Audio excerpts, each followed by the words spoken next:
I'm sitting here discussing my problem with myself. I got divorced because my wife cheated on me. I've been divorced for a year now. I have no children or immediate family in the area.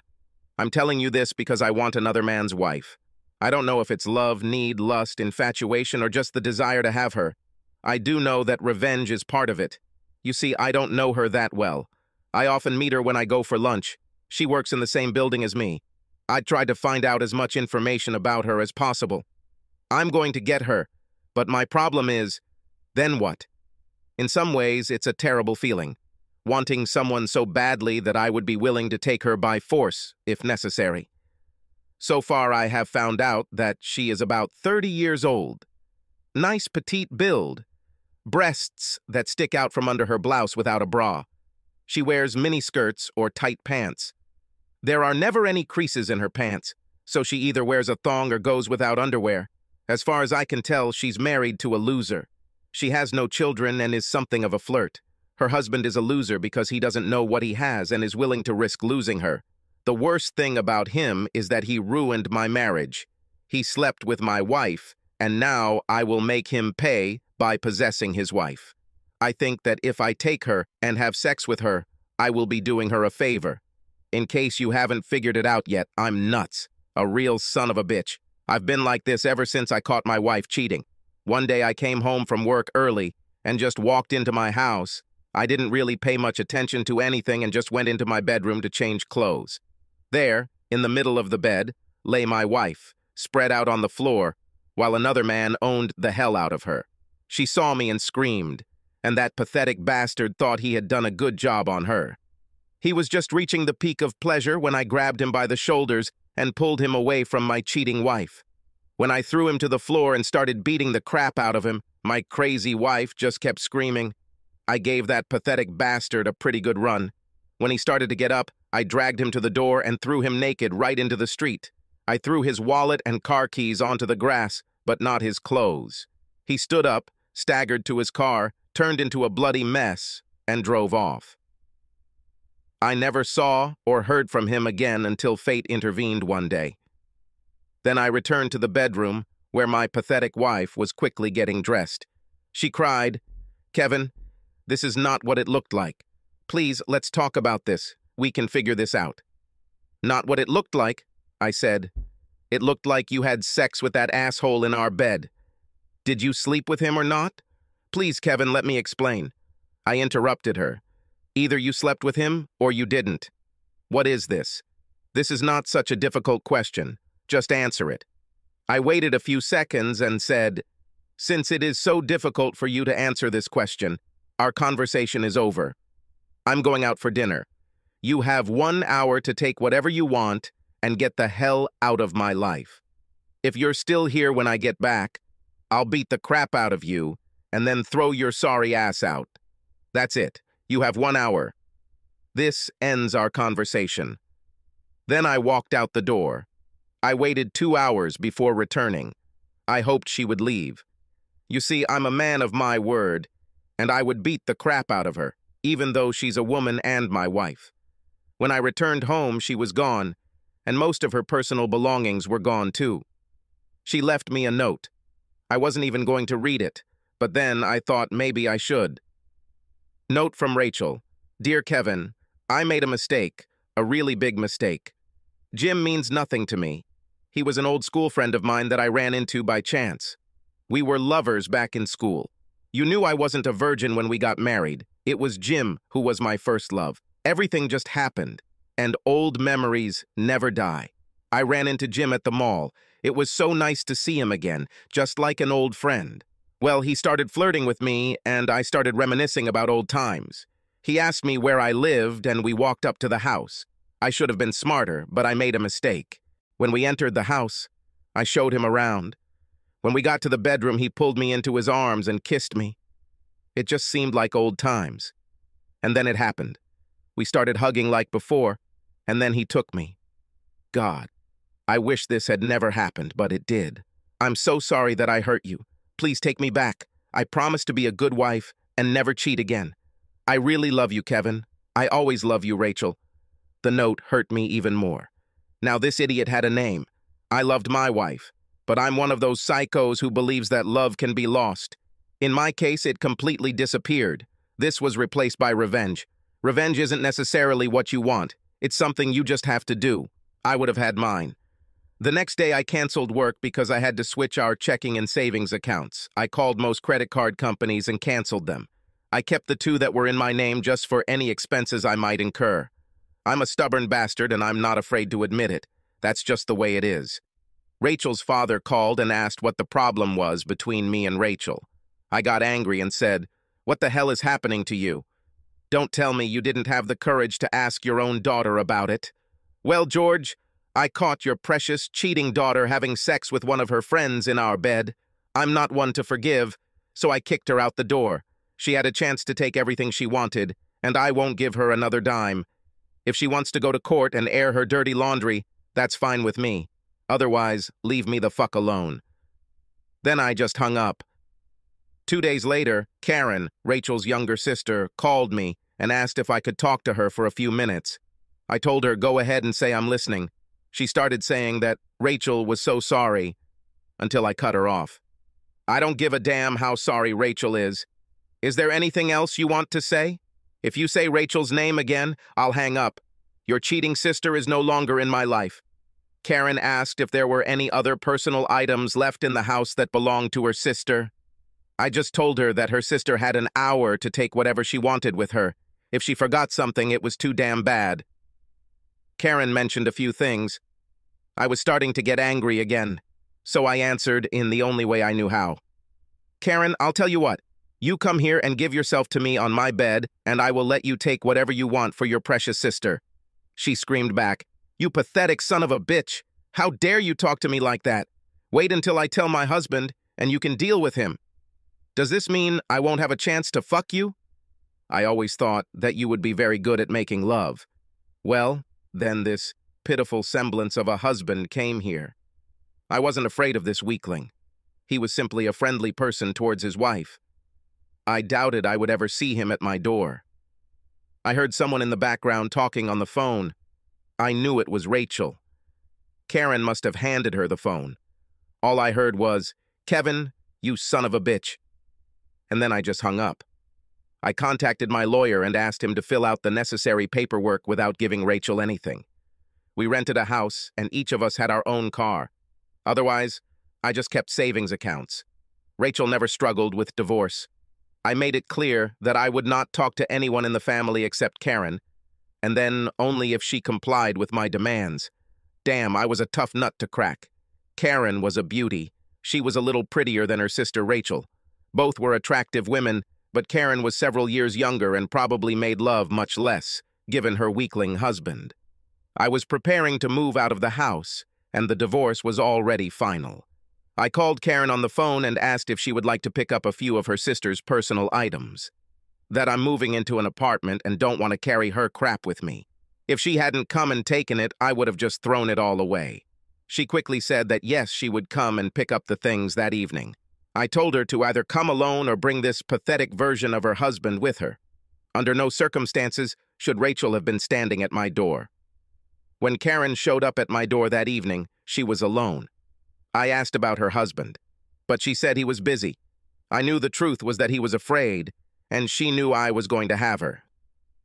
When she entered the house, we went into the bedroom, where I collected her sister's things. She reached for one of the boxes when I said, "Wait a little. You haven't paid for it yet." She looked at me and said, "You can't be serious, can you?" "I'm not going to make love to you." I laughed. "No, not love, just ordinary unbridled sex. You've been thinking about this for a long time." Then I grabbed her as she hit my chest. I said, "Come on, Karen, you're not fooling anyone. It's just you and me." Then I kissed her. I slid my hand down her leg, under her skirt, and moved my hand back up her thighs. She wasn't wearing underwear. She removed her hands from my neck, and I pushed her onto the bed. "Tell me what you want, Karen. Tell me that you want me to take you." "Come on, Karen, say it." "Please take me, Kevin. Take possession of me. Please put on protection, Kevin. That's all I ask." "Fuck you, available girl. You are just like your sister. I will take possession of you, but without any protection, and you will receive the full load." "Well, Karen, what will it be?" By this time, she was feeling hot. I took control of her, then simply zipped up my pants and looked at her. I walked over, grabbed a couple of boxes of her sister's things, and headed to her car. When I returned, she started yelling at me. "You son of a bitch! You just use me for your pleasure. How can you be so cold, so callous? What happened to you? Where is the funny Kevin who was once here?" "He died. Your sister killed him. She did to me what I just did to your husband. I made him a cuckold, a weakling. You got what you wanted, just like your sister. Now take her things and get the hell out of my house. Don't forget to tell your husband that you cheated on him when you get home. He's probably weak enough to stay with you. By the way, I don't want anything to do with you anymore. I can't stand a cheating wife. You have all your sister's things, so there shouldn't be any reason for you to come back." She called me a bastard, grabbed the last box of things, and left my house. She was damn good at sex, but I knew I only wanted her to get back at her sister. Sex can never replace love. This just can't be true. It seems to be building up in you. It's all you think about. To take revenge, to get even, to make the criminals pay for their actions. This was my goal. I knew this wouldn't solve my problems. I knew it, but it was just something I had to do. Whether I was right or wrong, I was going to take revenge. Her name was Carly, a cute petite girl that I saw every day. Sometimes you have a desire, a feeling that you cannot get rid of. That's how I felt when I saw this girl almost every day. She came to the restaurant with her girlfriends. They were all laughing and seemed to be enjoying their lives. One of the girls she had lunch with was Marcia. I knew her for many years. We were friends, but not very close. Something like, "Hi, Marcia, how are you today?" Like friends. Marcia knew about my divorce. In a small community, almost everyone you know has heard these rumors. One day, when Marcia came into the restaurant alone during lunch, I invited her to have lunch with me. I wanted to talk to her. She sat up, a little alarmed. I told her it was only for lunch and that I was tired of always eating alone. We talked about her family and how the children were doing. She told me about her husband's promotion and everything in general. She asked me about my life and how things were after the divorce. Everyone knew that Rachel cheated on me, but no one knew with whom. If anyone ever had the courage to ask, I just told them I didn't know who it was, and it didn't really matter. I asked Marcia about the new girl in their office. She told me her name was Carly. She and her husband Jim moved here about a year ago. When she said the name Jim, I just felt uneasy. Marcia looked at me and said, "Kevin, Carly is a happily married woman. You're not going to flirt with her, are you?" Everyone knew about my tough character from the moment of the divorce. I told Marcia that I thought Carly was a beautiful woman, and I was just wondering who she was. She gave me more information about Jim, and then I had to find out if he was who I thought he was. If that was the case, then there was no doubt in my mind that I was going to sleep with Carly. I hated myself for it, but I couldn't help it. One day during lunch, I was sitting in a corner booth with my friend having lunch. He never really asked me about my personal life. He knew better, so we got along great. While we were eating, Carly and her husband walked in. It was the son of a bitch I caught with my wife. Damn, I wanted to go back and knock him out again, but I kept my cool. He never recognized me because he only saw me for a few seconds while I was beating the crap out of him. But unfortunately, I recognized him and decided to do the same to his wife as he did to mine. One day, when Carly was alone in a restaurant, I started talking to her. I introduced myself and mentioned that I was friends with Marcia. I wanted to calm Carly down. She smiled and introduced herself. I asked her if she wanted to sit at the same table. She seemed a little nervous until I told her that she would have to pay for her own lunch. This made her laugh as we sat down. She launched into a rant as she told me about herself and pointed out that her husband, Jim, had transferred here a little over a year ago. She stated that they had a rather rough start here, that her husband was attacked by two men and stole everything he had. He had to go to the emergency room and receive stitches above his left eye. She said he was in a terrible state when he returned home. She mentioned that he filed a police report, but it didn't have a good enough description, and the police never caught the culprits. That explained why he never turned me in to the police. After dinner, I told her that it was so nice to meet her and that I didn't mind any time she wanted to sit at the same table. Now I have a real problem. I liked Carly. I really liked her. I needed revenge, and at the same time, I didn't want to hurt Carly. What to do? I'd have to think about this. I saw her almost every day, and most of the time, with other girls from her office. She always looked at me and smiled. One day, in passing, I told her that I was going to start lunch an hour late, so I probably wouldn't have a chance to have lunch with her anymore, but lo and behold, the next day she had lunch an hour late and was alone. She came to my table and asked to join me. Of course, I said yes, and we started having lunch together almost every day. We started to become good friends, and I started to have strong feelings for her. One day I stood up and told her that I thought she was one of the most beautiful, sweetest women I had ever met. If she weren't married, I would ask her out. She got nervous and said, "But I'm married, Kevin. I may not have the best marriage, but I would never cheat on my husband. I can't. This is simply wrong." I had to ask her about that last statement. "What's wrong with your marriage?" She had tears in her eyes and said she thought her husband was cheating on her, but she wasn't sure. I took her hand and just held it for a minute. She trembled as I did my best to calm her down. I wondered what kind of asshole would turn down a wonderful woman like this to just have sex with anyone. What an idiot. Then I started wondering if he was back with Rachel again. I looked at Carly and told her that I needed to talk to her about something very important, but I couldn't do it there and asked if she would meet me after work.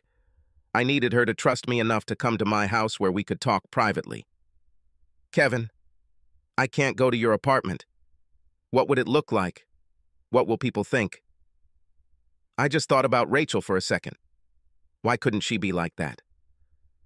"Carly, it's extremely important for me to talk to you. I care about you too much not to tell you what I know. Please meet me. I think I trust you, Kevin.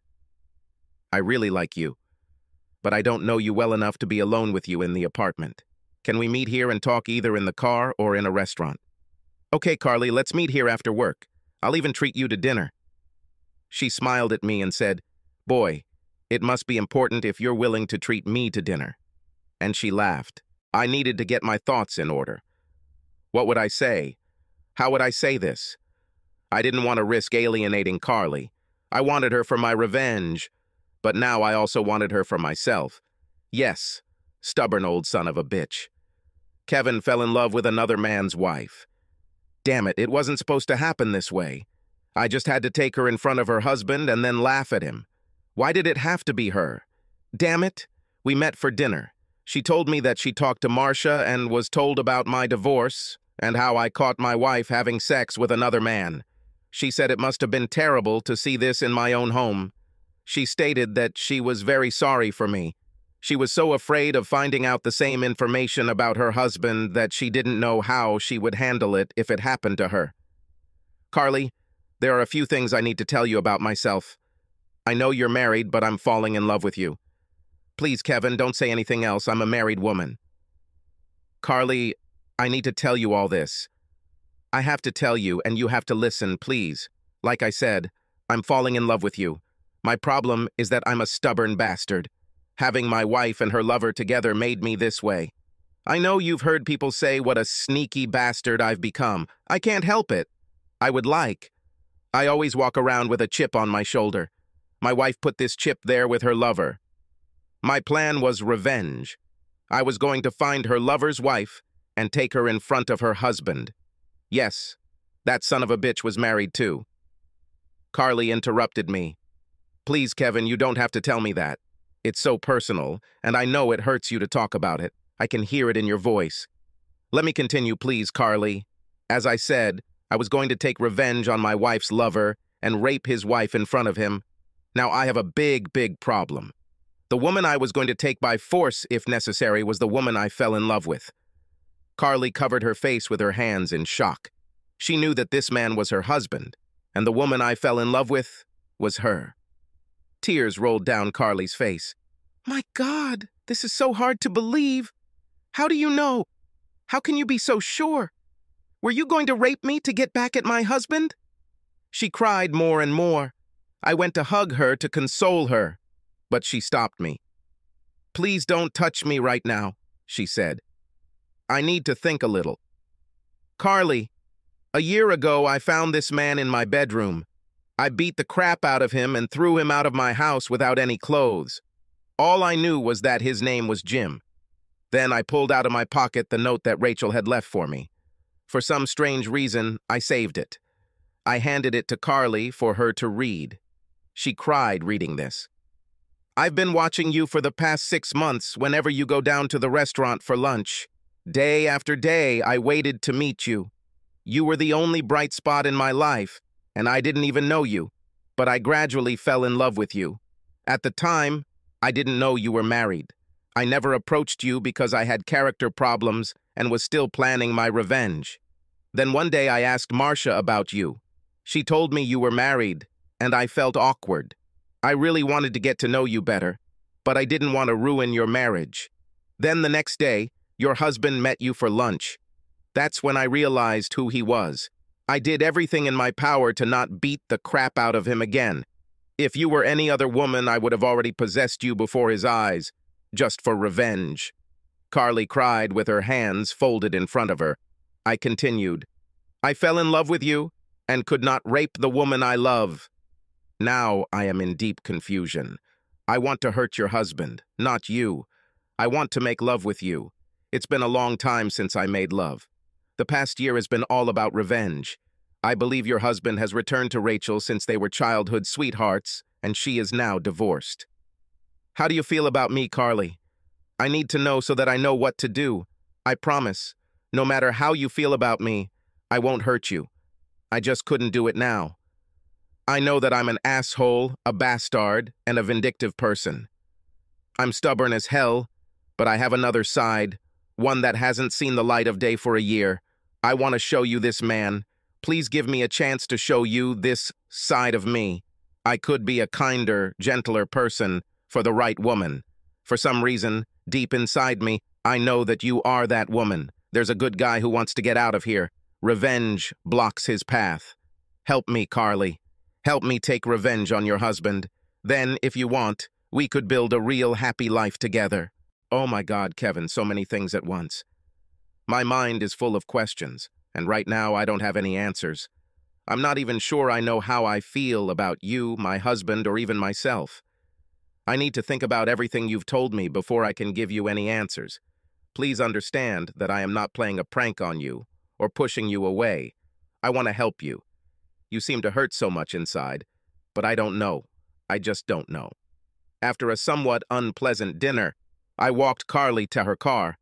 I told her I was sorry if I upset her, but I thought she should know the truth. I would do everything in my power to communicate with her and solve both of our problems. Now might not be the right time to tell her about my growing feelings for her, but I would have exploded if I hadn't expressed them to her. I just wanted her to know. She actually let me give her a little hug before leaving. So far, I haven't solved a single problem. I think I just made things worse. Perhaps telling her about her husband's past was the wrong thing to do. I have no idea what she was thinking. I just hope everything turns out well for her. The next day, I couldn't wait to see her at lunch. I had to know her feelings and thoughts. I went to the restaurant where we usually ate. I waited for her, but she never showed up. My God, what have I done? Did she quarrel with her husband? Was he trying to hurt her? If he had done that, I would have killed that son of a bitch. Maybe she went the other way and just told him about me and who I was. God, her no-show made me worry. I didn't know if I should try calling her at home or just wait another day. It was difficult for me to finish my workday. I did everything I could to take my mind off Carly. When I returned home, my phone rang. It was Carly. Her voice sounded upset. Kevin, I have to see you. I know I said I shouldn't have come to you, but everything has changed. I want. Make sure I see you tonight.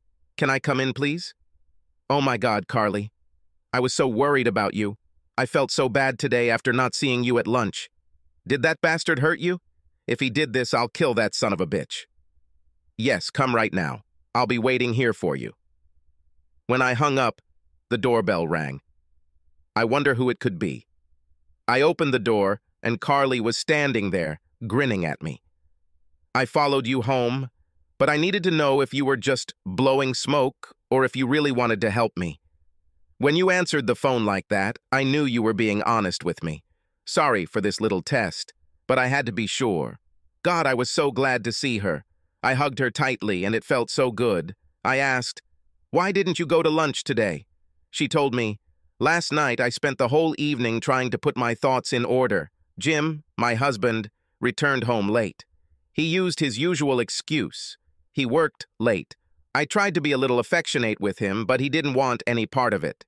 He said he was tired and was going to bed. I thought to myself, if a man refuses to have sex with a woman like Carly, he's either just gone crazy or he's brain dead." Carly said, "I waited until Jim went to work this morning and then decided to do some detective work.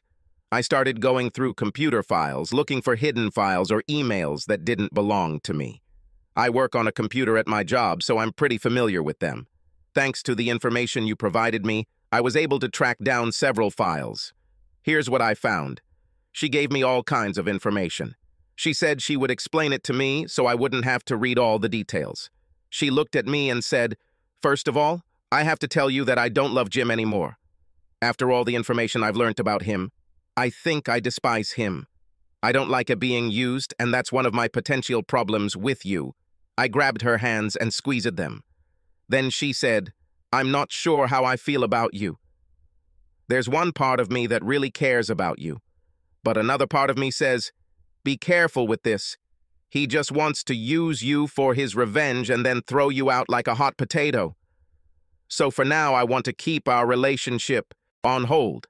If you care about me like you say you do, you'll wait until our lives are clearer, and then we can move on. What are you going to say?" I smiled at her and said, "That's all I ask. This is a chance to prove yourself. I really care about you, and if I start moving too fast, please just tell me to slow down. Can we seal our deal with a kiss before we begin your detective work?"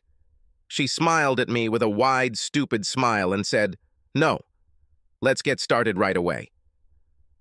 My husband applied for this job here. He wasn't just transferred, as he told me. He asked to be transferred. This was his first lie. This was his old hometown where he grew up. I didn't think much about it at the time. I just thought he was like a lot of people and just wanted to go back to his old ways. I loved him. So I agreed to this move. He went to a high school reunion about 16 months ago. Did your ex-wife go to this? And if so, did you go too? At that time, I was having a family holiday. It was my mom's birthday, so I went there instead. He told me that old-class reunions are usually boring anyway. Come to think of it, my wife actually had a homecoming. That weekend, I had a business trip out of town. I asked her if she wanted to come with me, but she said she wanted to see all her old friends. I never thought about it until now.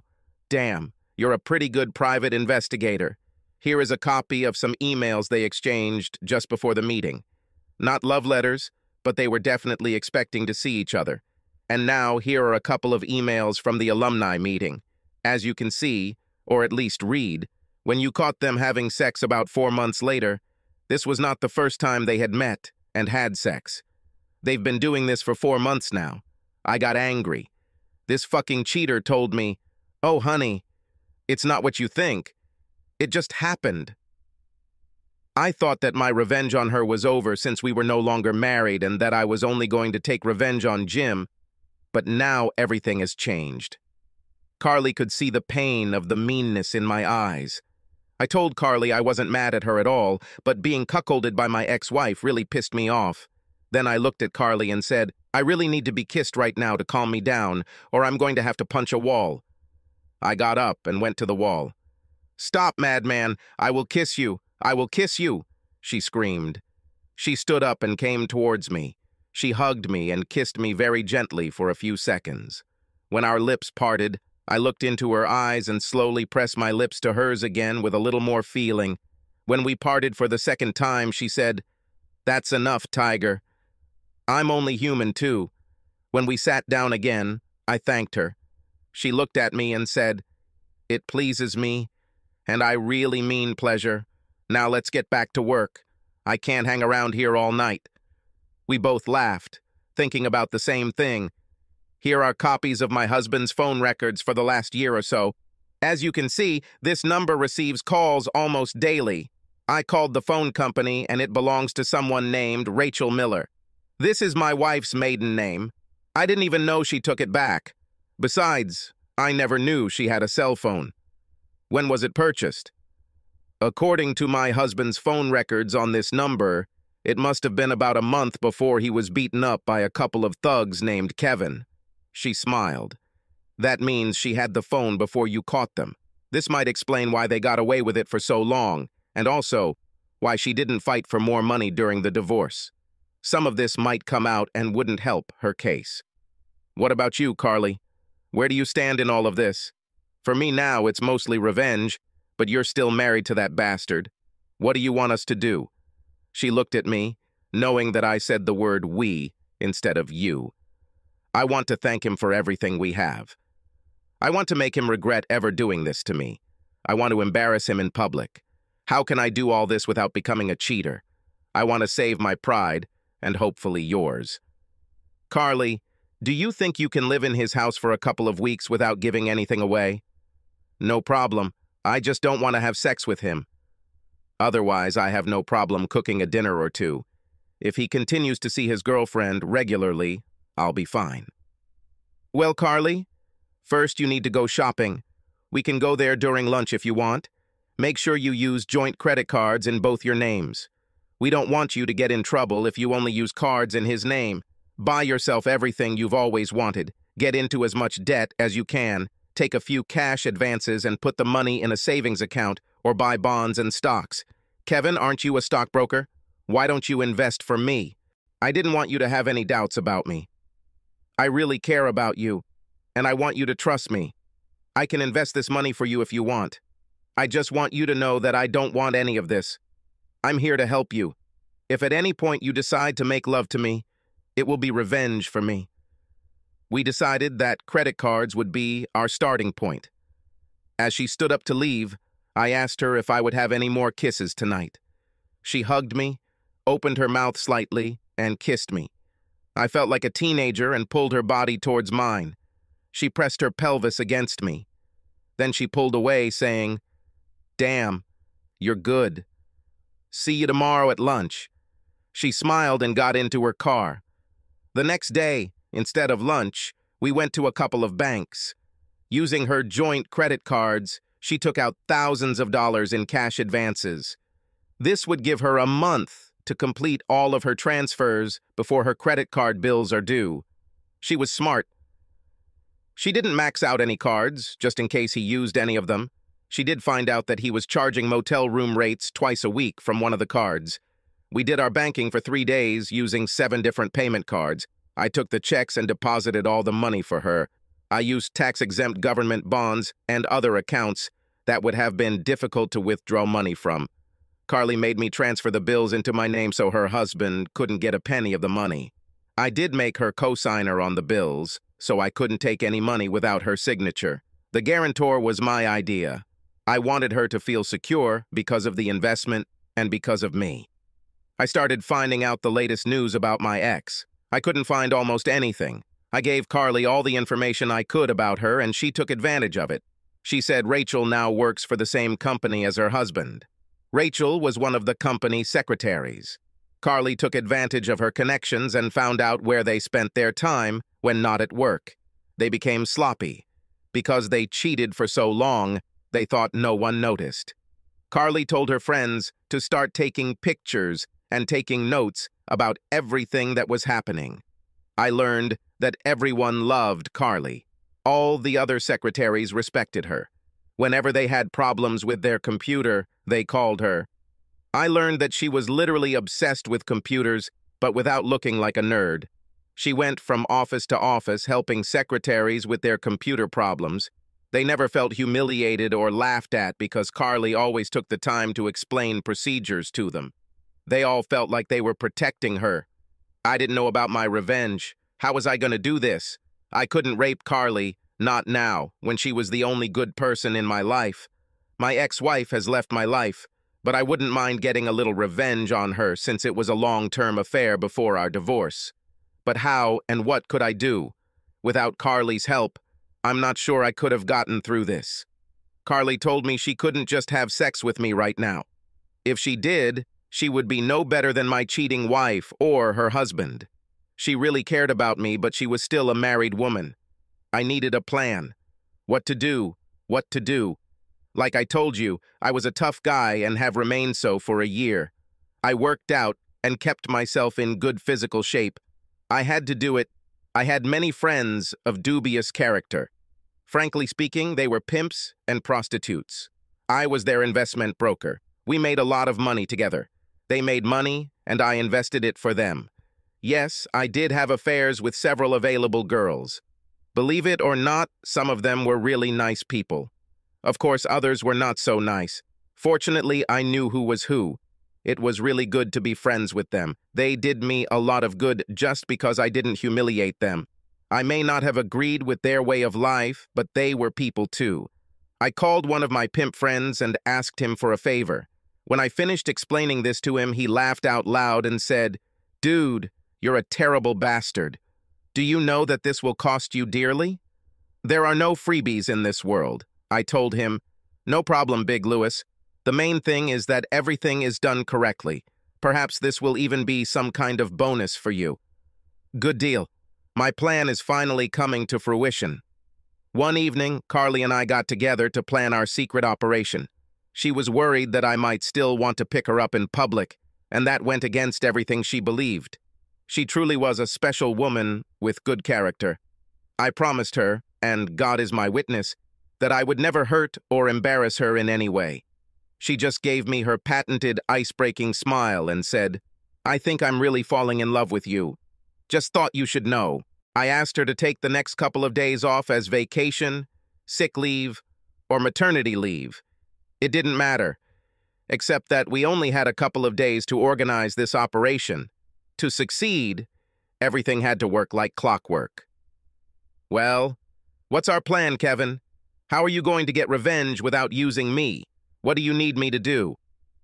"First, stop asking so many questions." I smiled at her. "So next Wednesday you say they have room 109 booked. Is that correct?"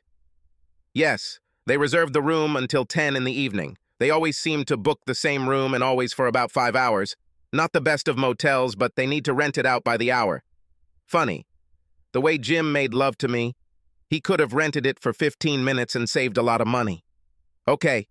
Now, tomorrow I'm going to book the same room for Wednesday morning. I'm about to set up a remote control VCR. While I'm at it, you need to meet with my lawyer. Sally Hawk is the best damn take-no-prisoners lawyer. This is what you want to write down. This will be your divorce decree, stating that you want a divorce under the circumstances. Then by Wednesday night, you'll have to get Jim's signature on it." "How do you know he'll sign it, Kevin? What if he says no? What will I do?" "Don't worry, Carly. I'm pretty sure he'll sign it. The consequences are too great. Do you want me to tell you the whole plan? Or do you want to wait and be surprised?" "Oh my God, Kevin, you're driving me to a nervous breakdown. I don't think I could wait to find out anything. You seem so excited and it rubs off on me. The only thing I want you to touch me is myself. You are so special to me that I want you as much as I want this revenge. We will take revenge. This is for both of us. Then I just hope that you feel the same way about me that I feel about you. Then my revenge will be complete." "Are we really going to completely ruin their lives, Kevin?" "I don't feel very good about this. I just kind of want to get even. We're going to throw their lives into chaos, but their lives will go on, unless they're stupid enough not to sign your divorce papers." "Okay, honey, here's my plan." They usually meet between 5 and 6 o'clock. Since Jim usually gets there about half an hour before Rachel, we're going to work on him. My friend Big Louie is coming to see Jim. Sally and Sue will be with him. These are girls of easy virtue who are currently not working due to a severe case of syphilis. I'll pay them for unprotected sex with Jim. Both of them. Big Louis is here to make sure he takes care of his women. The last thing Jim wanted to do was cross Big Louie. "How do you know these people, Kevin?" "They are my clients. They bring in a lot of money, and I help them invest it. Of course, when Rachel arrives, she will have a choice. Get hold of her lover, Jim, or Big Louie will have a blast. Now, during all these sexual acts, You and I will sit in the van and control the remote control. Then, when the time is right, you will go in, catch them red-handed, and demand a divorce. Then you will go to the closet and give Jim a choice. Sign the divorce papers, or you walk away with the tape and send a copy to his employers and the company's home office. The choice is his. Then, after his choice is made, you return to the van. Big Louie will be there to protect you from any harm. He won't leave until you leave. Well, what do you think, Carly? Will it work? She smiled at me and said, "You're doing this more for me than for yourself, aren't you?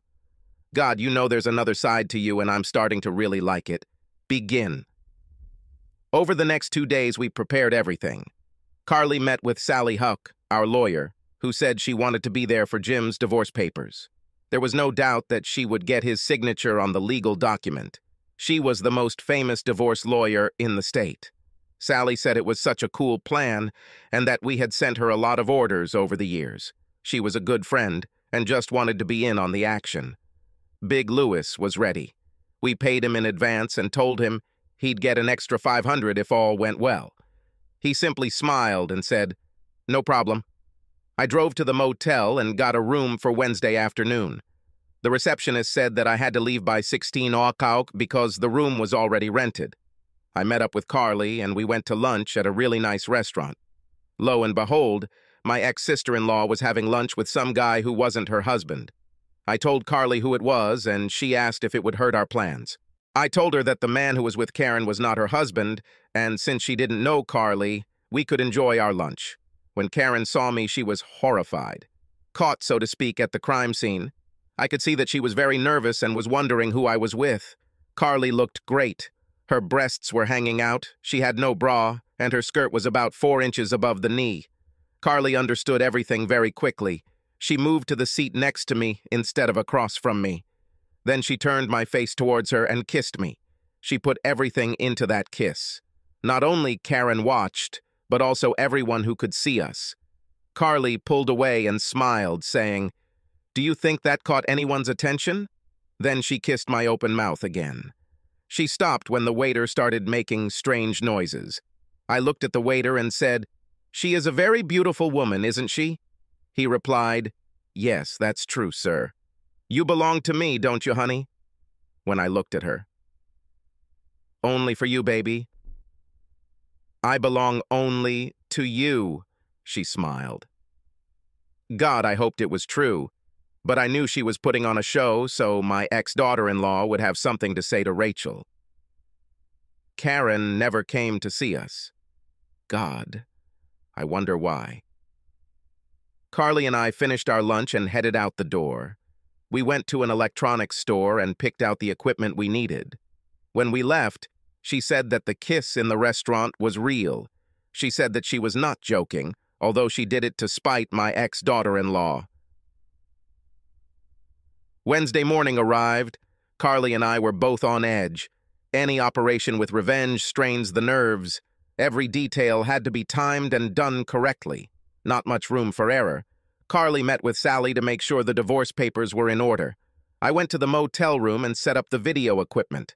I parked the rental van right outside the building so it wouldn't be conspicuous that evening. Carly and I went to visit Big Louie.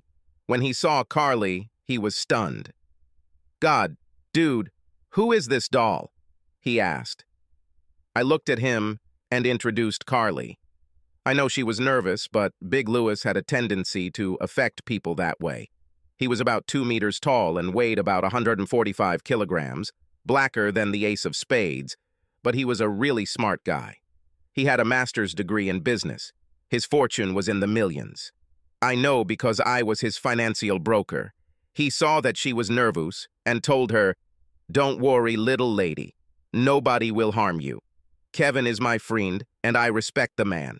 I will make sure you are protected. Nobody will harm you." She felt a little better and thanked him for his kindness. Louis said he and his girls would show up around 5:15 p.m. He wanted to give Jim a few minutes to clean himself up. Earlier that day, Carly put some of her computer knowledge to use. She emailed Jim and Rachel saying the note was from someone else. It said, "Honey, I have a special treat for you tonight. Please don't ask any questions when you arrive. I know you'll be surprised. Just keep going. Also, to make it even more special, let's not communicate for the rest of this day. I want you to remember this night forever. Love you. At 4:45 p.m. Carly and I got into our van and waited. At exactly 5 p.m., Jim arrived and entered the room. We were very nervous. This was a big undertaking for us. At 5:15 p.m., we watched Big Louie enter the room with Sally and Sue. When they knocked on the door, we turned on our cameras. We didn't want to start recording until the action started. We had 2 cameras turned on, one above the lights and the other inside the fire alarm. The quality of the image from the pinhole camera was incredible. I had to remember to come back tomorrow and pick up my video cameras. Carly and I were nervous as hell when Big Louie knocked on the door. When he opened the door, we heard Jim ask, "Who are you?" Lewis explained, "I was paid to bring 2 of my women into this room for some sexual stimulation." Jim said, "It must be some kind of mistake." Louis then asked, "Are you having trouble having fun with my ladies' mate? Are you Jim Nelson?" Jim said yes, but he wasn't expecting company.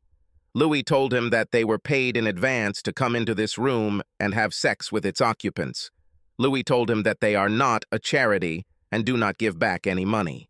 He then pushed his way inside and told his girls to help Jim undress. We have started recording. Jim was nervous and it showed on the tape. He thought it was a surprise that Rachel had planned for him since he had received the email earlier. So he went and took off his clothes. A little information about Sally and Sue. Sally was black and Sue was white. They were truly attractive women, despite being approachable girls. They were good at what they did. Of course, the only problem was that they had syphilis at the time, and it was very easily transmitted through sexual contact. These girls laid Jim naked on the bed and rubbed him all over his body. Big Louis just sat back in the big chair and watched. The girls were good. Carly watched them through our remote control. She was both sad and happy at the same time. She saddened that her husband, with whom she lived for 5 years, decided to cheat on her, and at the same time, glad that her revenge has begun. There was a knock on the door, and Big Louis opened it to find Rachel standing in the doorway. He told her to come in. She asked what was going on when she saw her boyfriend Jim lying on the bed with a black woman. Walking into the room, she didn't know what to think. All she knew was that Jim had sent her an email saying something special was going to happen that night. When she entered the room, Big Louie told her to undress.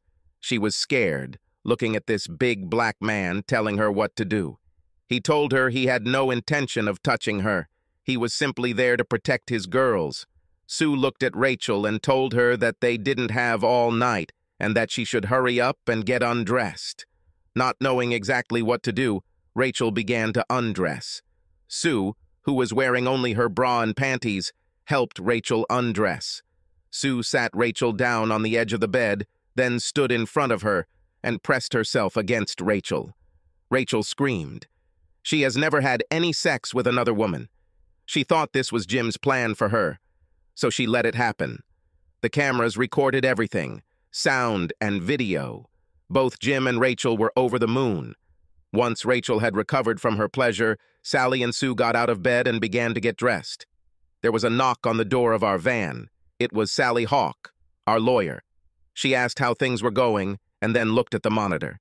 Jim took Rachel with all his might and both transferred their venereal disease onto each other.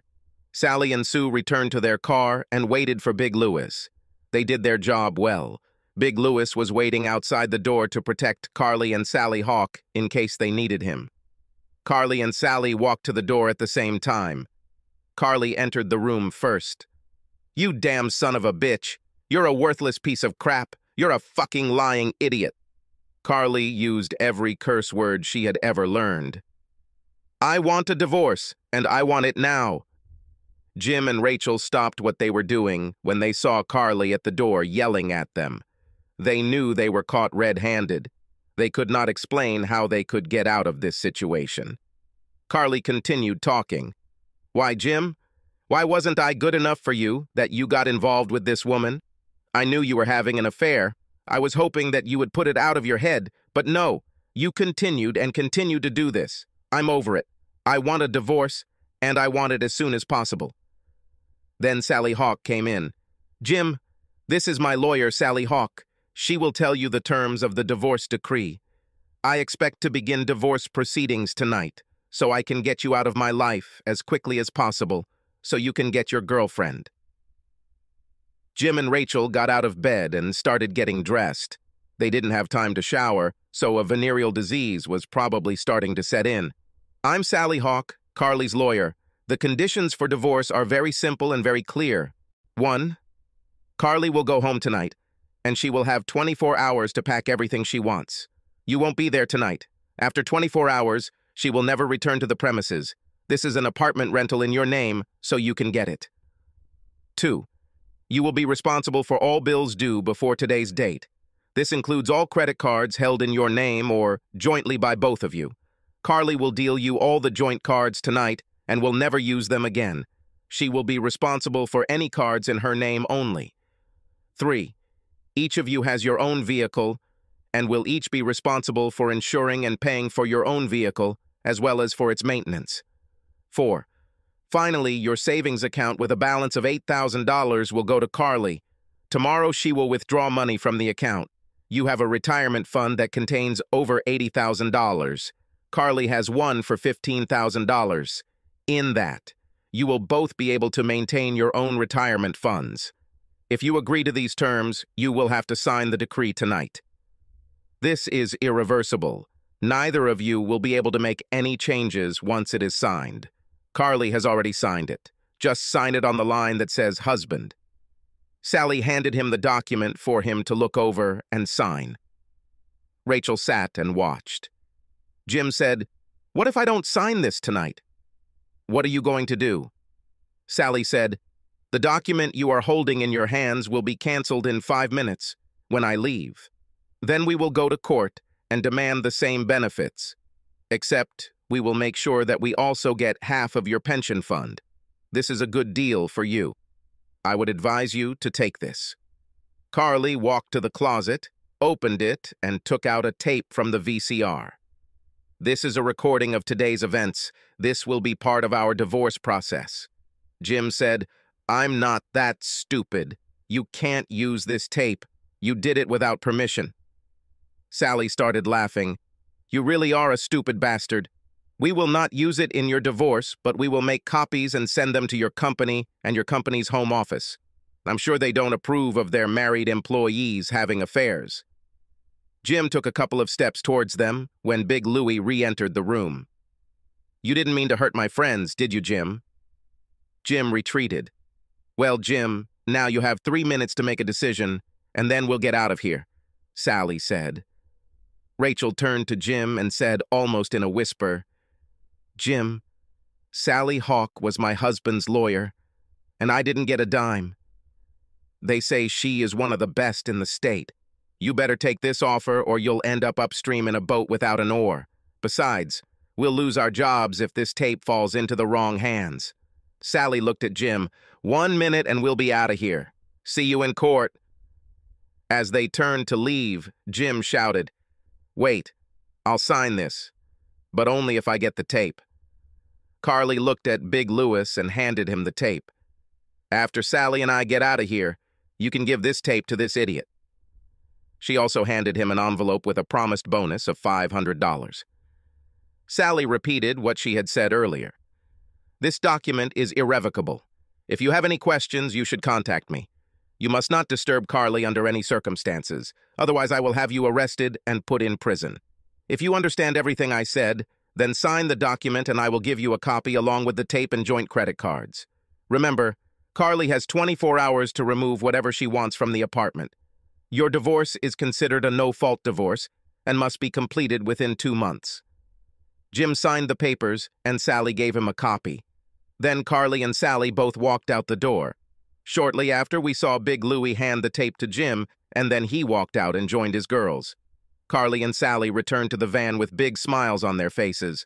Carly kissed me quickly. Everyone seemed so happy until I heard what Sally said. "Kevin, until the divorce is finalized, you will not be able to see Carly. We can't let anyone see you two together.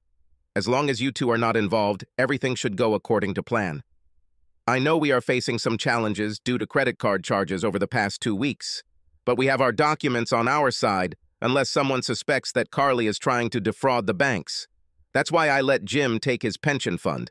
There's enough money there for the banks to go after Jim if he tries to file for bankruptcy.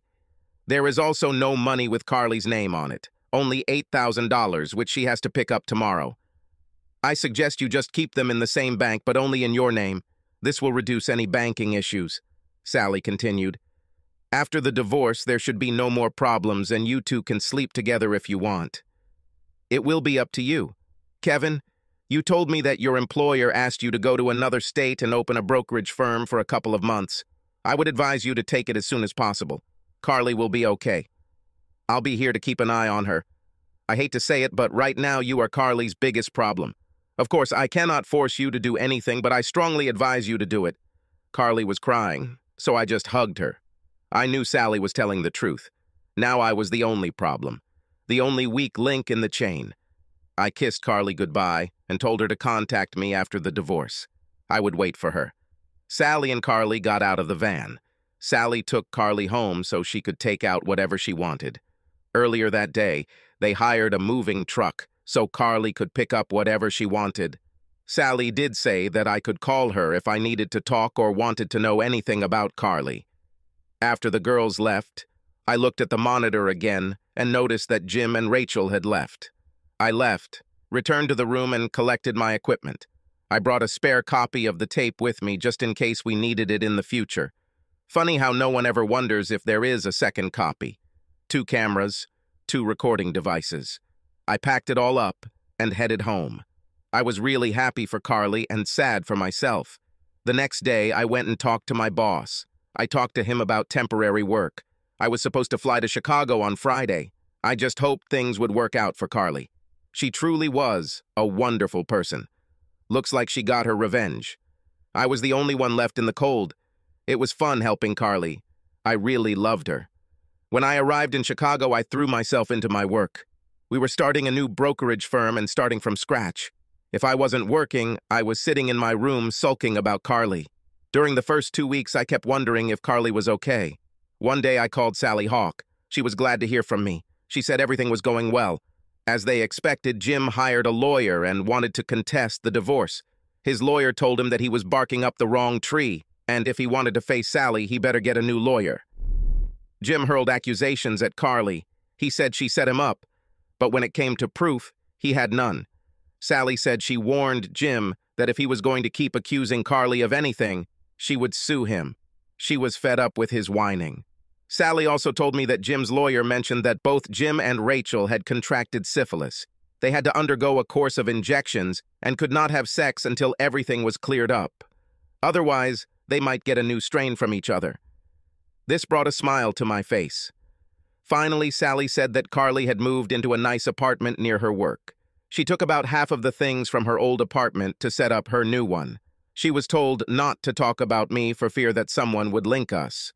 Of course, she wasn't dating anyone, but it had only been a couple of weeks. Sally actually said when she was talking one-on-one with Carly that she really missed me, and that I was a really nice guy. I wish I could say that time flew by while I was in Chicago, but it didn't. I really didn't feel much better than I did before this whole revenge thing started. At least then, I could see Carly walking by every day. I went to Michigan to visit my parents for Thanksgiving. I had to leave for several days. It was nice to see the family. I took my sister Christmas shopping and bought something for everyone in my family. I went to a jewelry store and bought an engagement ring for Carly, hoping that one day she would say yes. After the Thanksgiving holiday, I headed back to Chicago. I figured I'd be there for another 3 weeks. In Chicago, all I could think about was being cold, windy, and lonely. The city lights looked beautiful, but not when I had no one to share them with. We, that is me and the new agents, raised the business from the ground floor. Things were going pretty well. Many clients came to start investing before the end of the year. When I returned to Ohio, my boss met me. He praised me for the new company's achievements. From a work point of view, everything was great. I just hoped that my personal life would be good too.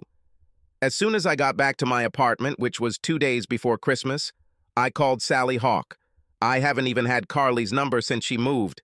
Sally was so happy to hear from me. She asked about the business and I told her everything went well. I asked her about Carly and how the divorce process was going. She hesitated before telling me that the divorce was final 2 days earlier. I asked her for Carly's phone number. She said she wasn't allowed to give it to me, but she would call Carly and let her know I was back in town. I thanked her, and she wished me good luck. I wasn't quite sure how I should feel. Carly was now divorced. I had no idea what she had been thinking about for the last few months since I left for Chicago. I had the brilliant idea of going to our favorite restaurant where we met for lunch every day. I went there in the hope of seeing her. My friend Marcia saw me and waved. I invited her to join me. Maybe I could learn a thing or two. Marcia started saying how nice it was to see me again. She heard that I was opening a new agency for a company in Chicago. We chatted as usual and talked about the holidays that start tomorrow. She told me about her family and how well everything was going. I asked her if Carly was still with the company. Marcia said yes, but that she and her husband had recently divorced. Everything happened so quickly. She stated that Carly must have taken it quite hard because she didn't seem that happy right now. She refused to date and spent most of her time working. Marcia said she felt sorry for her, but it was just something she had to deal with on her own. Everyone still loved her and hoped that someday she would find the right guy. She deserved better than a cheating husband who was caught with another woman.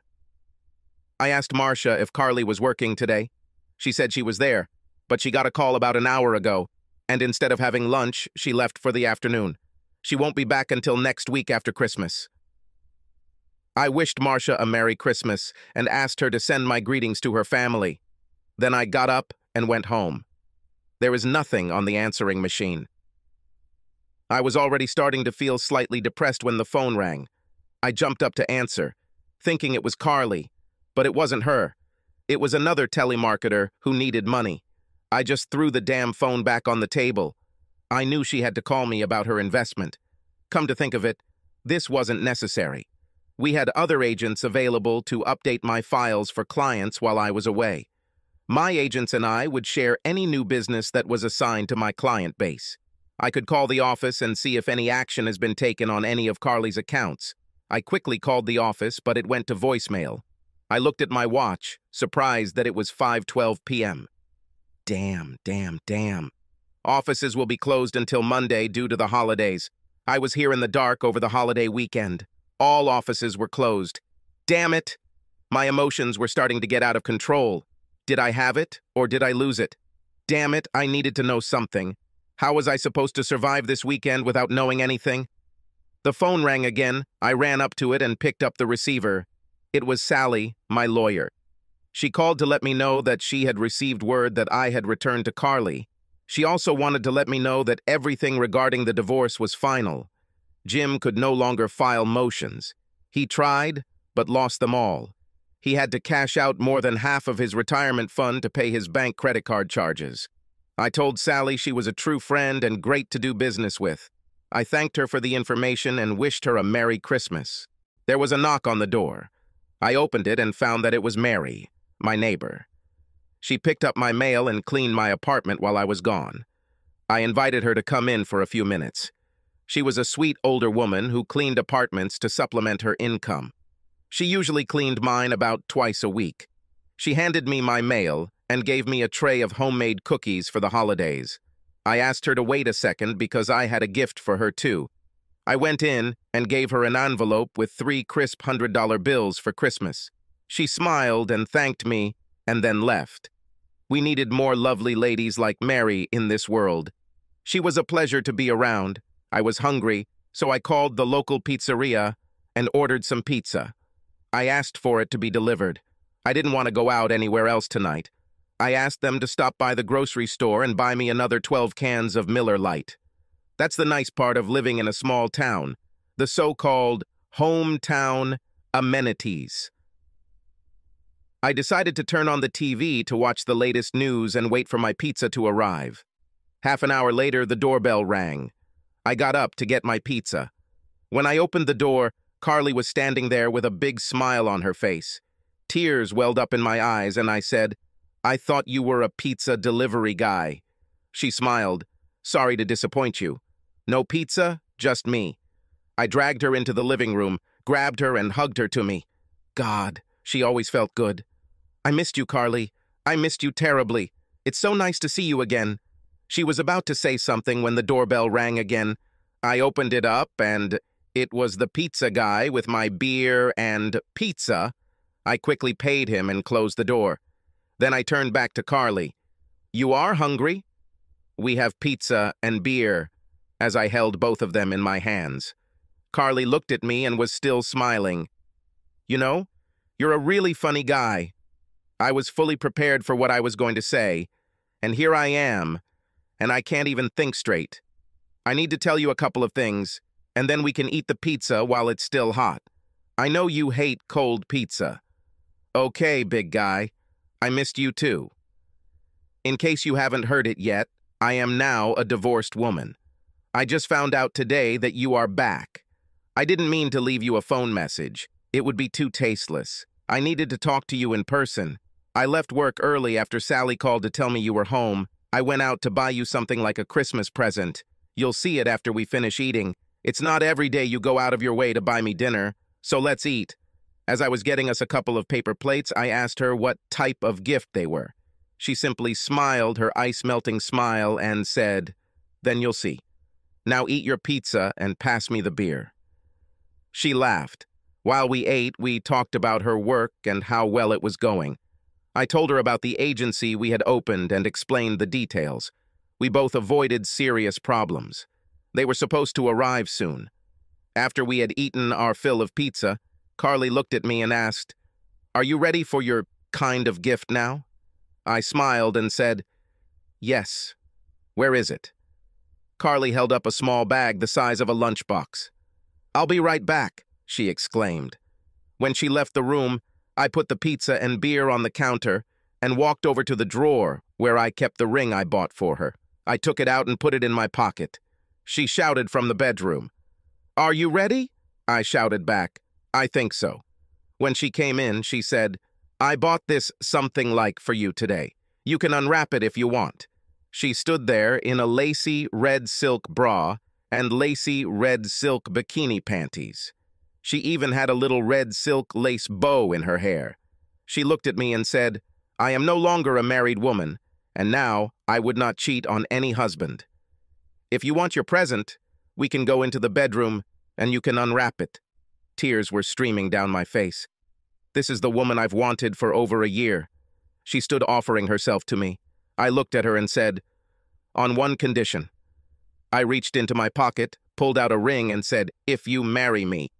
She began to cry and ran to me as I began to hug her soft, warm body. She screamed, "Yes, I will marry you. Yes, yes, yes, God, how I loved you."